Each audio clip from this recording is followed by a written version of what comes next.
Hallelujah, praise the Lord सारे परमेश्वर के प्रिय बच्चों को। लॉस एंजलिस में हमारे जो भाई हैं, हम देखते हैं कि वो प्रभु यीशु मसीह को धन्यवाद दे रहे हैं, क्योंकि जहाँ पर आग ने सब तबाह कर दिया, वहाँ पर उस भाई का भी घर है। वो बता रहे हैं अपनी गवाही में कि उस पूरे ब्लॉक के घर जल गए, पर उसी का एक घर है जिसे आग ने छुआ भी नहीं। वो आग उस घर के कंपाउंड को, उस कंपाउंड में मौजूद पेड़ पौधों तक को भी छू नहीं पाई, और वो प्रभु यीशु मसीह को धन्यवाद देते हैं। आइए देखते हैं ये video. I shouldn't be crying because my entire block is burnt down, but God saved my house. भजन संहिता 68 वर्स नंबर 20 कहती है कि वही हमारे लिए बचाने वाला परमेश्वर ठहरा, यहोवा प्रभु मृत्यु से भी बचाता है। हालेलुया, धन्यवाद करें पिता परमेश्वर का। मुझे जो भी मेरे प्यारे ईसाई भाई बहन देख रहे हैं, आप ये नहीं सोचिए कि उस लॉस एंजलिस में, अमेरिका में उस भाई का घर बचाया गया। बस ये एक वीडियो है, हमने देखा, हमने आनंद किया, प्रभु को धन्यवाद किया और हमने छोड़ दिया। नहीं, ये सिर्फ उस भाई का घर नहीं, ये हमारा, हम सबका जो आज यहाँ पर अपने घरों में आनंद से बैठे हुए हैं, अपने परिवार के साथ बैठे हुए हैं, ये हम सभियों का, हर एक जन का घर उस महान पिता ने, उस महान परमेश्वर ने बचाया है। और इसलिए परमेश्वर को धन्यवाद करें। परमेश्वर का वचन कहता है कि वो विश्वास योग्य परमेश्वर है। एक माता अपने बच्चे को एक पल के लिए भूल भी सकती है, पर यहोवा कहते हैं कि वो हमें ना तो कभी भूलेंगे और ना कभी त्यागेंगे। जो भी उस पर विश्वास करते हैं वो हमेशा बचाए जाएंगे। पर इसका मतलब ये नहीं कि आपकी योजना के तहत आप बचेंगे। नहीं, उस महान परमेश्वर की योजना आपके लाइफ में है।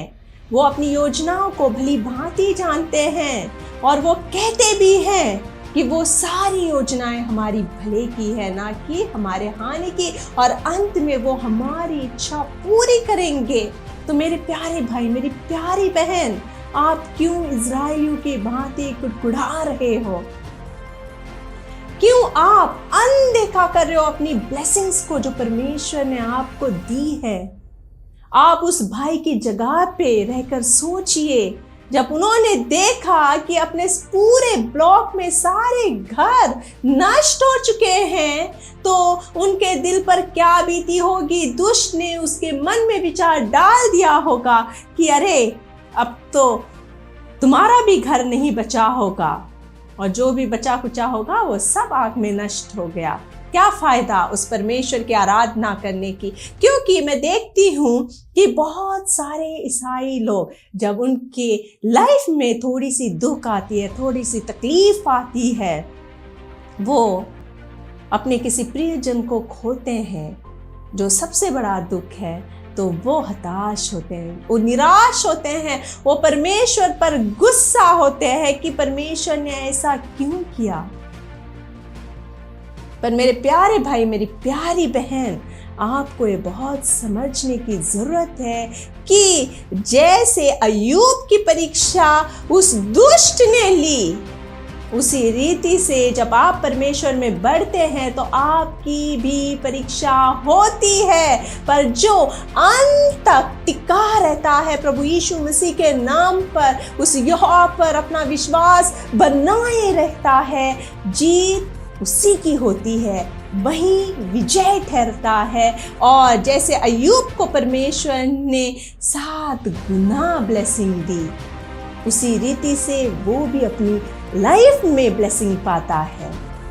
ये मैं नहीं, ये परमेश्वर का वचन आपसे कहता है। दानियेल की किताब अध्याय 3 में हम देखते हैं कि नबूकदनेस्सर एक राजा होते हैं जो एक बहुत ही बड़ी मूर्ति बनाते हैं और वो ऐलान करते हैं अपनी पूरी प्रजा में कि जब म्यूजिक, शहनाइयाँ, ढोल, नगाड़े सब चीज़ें बजने लगे, तब पूरी प्रजा को, हर एक जन को, चाहे वो उनके महल में मंत्री हो, चाहे कोई भी पोस्ट पे हो, हर एक जन को उस मूर्ति को दंडवत करना होता है। पर दानियेल के 3 साथी होते हैं, शद्रक, मेशक और अबेदनगो। ये 3 साथी होते हैं जो उस मूर्ति को दंडवत नहीं करते हैं। उन तीनों को, ये 3 यहूदिया होते हैं और इन तीनों को सैनिक पकड़ के राजा के सामने लेकर जाते हैं और राजा को बोलते हैं कि ये लोग जो आपने मूर्ति बनाई है, आपने जो आज्ञा दी है, उसको ये लोग नहीं मान रहे हैं। तो राजा बहुत गुस्सा होता है, क्रोधित होता है। उन्होंने पहले से ही एक ऑर्डर डिक्लेयर किया हुआ था कि जो कोई मूर्ति को दंडवत नहीं करेगा उसे आग की भट्टी में डाला जाएगा। पर ये लोग जब राजा के सामने पेश किए जाते हैं तो राजा इन्हें फाइनल वार्निंग देता है, पर ये लोग कहते हैं कि हमारा परमेश्वर जिसकी हम उपासना करते हैं वह हमको उस धगधगते हुए भट्टे की आग से बचाने की शक्ति रखता है, वरन हे राजा वह हमें तेरे हाथ से भी छुड़ा सकता है। हालेलुया। ये उन तीनों का अपने परमेश्वर यहोवा पर, उस महान परमेश्वर पर विश्वास है और वो कहते हैं कि वो परमेश्वर सामर्थ रखता है, क्योंकि वो सामर्थी परमेश्वर है। वो उस आग से भी हमें निकालने की सामर्थ रखता है और वो आपके हाथ से भी हमें छुड़ाने की सामर्थ रखता है। और ये वचन मेरे प्यारी बहन, मेरे प्यारे भाई आपके लिए हैं। आप कहते हैं कि मेरे पास मनी, पैसे नहीं है, मेरे पास आर्थिक कमी है, मेरे पास ये बीमारी है, मेरे पास वो बीमारी है। ये वचन आपके लिए है। अपने मुंह से अपनी बीमारी को, अपनी कमियों को बढ़ावा ना दें। जब आप उन कमियों, अपनी बीमारियों के बारे में, अपने दुख के बारे में बार बार बोलते रहते हैं तो आप उनकी पूजा करते हैं, उनकी आराधना करते हैं, आप उन्हें दंडवत करते हैं। पर जब आप इन तीनों की भांति अपना विश्वास उस यहोवा पर प्रकट करते हैं कि हाँ, मेरा सामर्थी परमेश्वर है जो मुझे मेरी आर्थिक परिस्थिति को बदलने की सामर्थ रखता है। हाँ, मेरा परमेश्वर है जो मुझे मेरी इस बड़ी बीमारी से बाहर निकालने की भी सामर्थ रखता है। चाहे डॉक्टर ने कुछ भी बोला हो, मेरा परमेश्वर उस डॉक्टर से भी बड़ा है, क्योंकि मेरा वही परमेश्वर है जिन्होंने इन डॉक्टरों को बनाया है। हाँ, मेरा परमेश्वर सामर्थी परमेश्वर है जो मुझे इस इंटरव्यू में पास करा सकता है। ये नौकरी मुझे ही मिलेगी। ये जब आप ऐसे बातें करते हैं, जब ये आप अपने आप से कहते हैं, डिक्लेयर करते हैं, घोषणा करते हैं, तो उस स्पिरिचुअल रेल्म में एक युद्ध छेड़ जाता है और जीतता है सिर्फ परमेश्वर का वचन।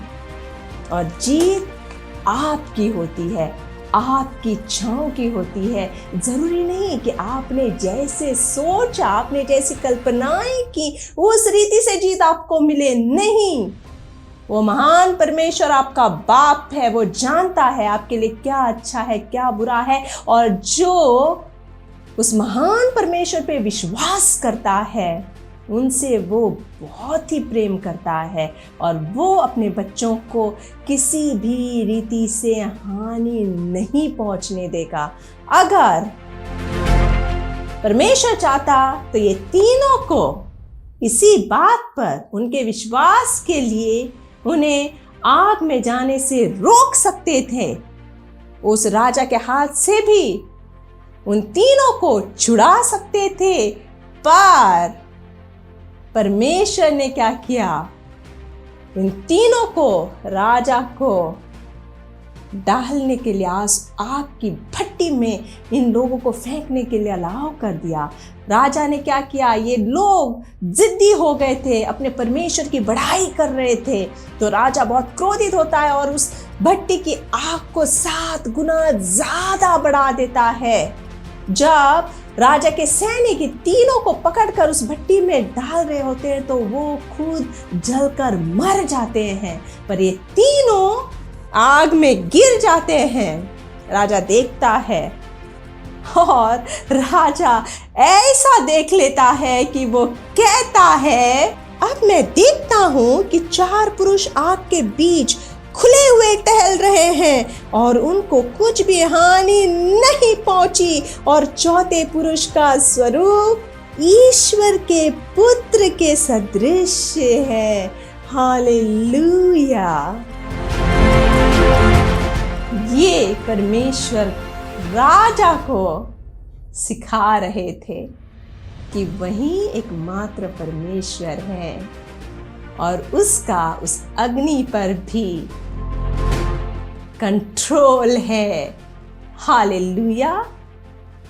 जब तीनों को फेंका गया था, फेंकने वाले राजा के सैनिक जल के मर गए, पर ये 3 लोग जो उस भट्टी में गिराए गए थे, तो राजा ने देखा था कि 3 ही थे, पर जब राजा देख ही रहा होता है तो उन्हें 4 लोग जो बांधे हुए थे वो खुल गए हैं और 4 लोग दिखाई दे रहे हैं कि वो वहां पे टहल रहे हैं। फिर राजा उस भट्टी के पास जाते हैं, उन तीनों को बाहर बुलाते हैं।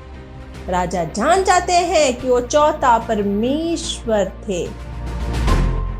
जब उन्हें बाहर निकाला तो उन्हें अच्छे से उनका निरीक्षण किया गया, तो उनका एक बाल, उनके कपड़े का एक धागा भी नहीं जला था और ना ही उनके कपड़ों से जलने की वो जो दुर्गंध होती है वो आ रही थी। इतना महान परमेश्वर है। और फिर राजा सरेंडर करता है उस जीवते परमेश्वर को। इसलिए मेरे प्यारे भाई, मेरी प्यारी बहन, परमेश्वर पर अपना विश्वास अटूट बनाए रखें।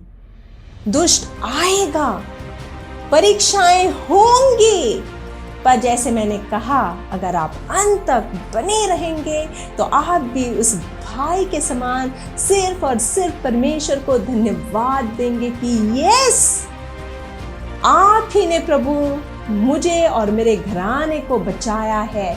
आपके पास भी गवाहियां होंगी और आप उस गवाही में सिर्फ परमेश्वर को धन्यवाद देंगे, क्योंकि आपके पास कुछ भी शब्द नहीं बचेंगे।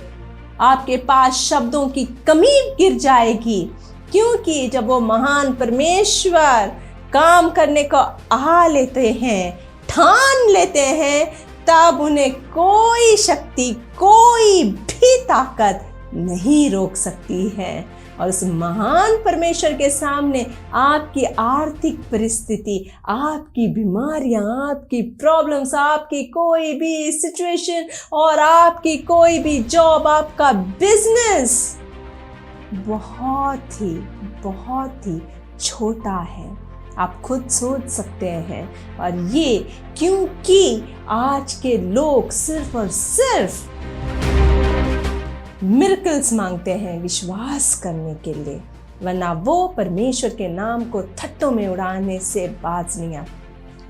आज के लोग परमेश्वर पर विश्वास करने के लिए मिरेकल्स को मांगते हैं, और इसलिए परमेश्वर हर दिन एक नया मिरेकल देते रहते हैं। पर वही होता है कि हमारी आंखें सिर्फ एक एंटरटेनमेंट, एक मनोरंजन चाहती है, और उतना होता है, फिर हम भूल जाते हैं, हम अपनी पाप की दुनिया में खोते रहते हैं। और इसलिए ये जागते रहने का समय आ चुका है, क्योंकि प्रभु का राज्य निकट है मेरे प्यारे भाई, मेरी प्यारी बहन। इसलिए मरकुस रचित सुसमाचार अध्याय 13 हमसे कहती है, खुद प्रभु यीशु मसीह हमसे कहते हैं कि जागते रहो, क्योंकि वो घड़ी कब आएगी हमें नहीं पता है, ना तो स्वर्गदूतों को ना ही पुत्र को, परंतु सिर्फ और सिर्फ परमपिता परमेश्वर जानते हैं।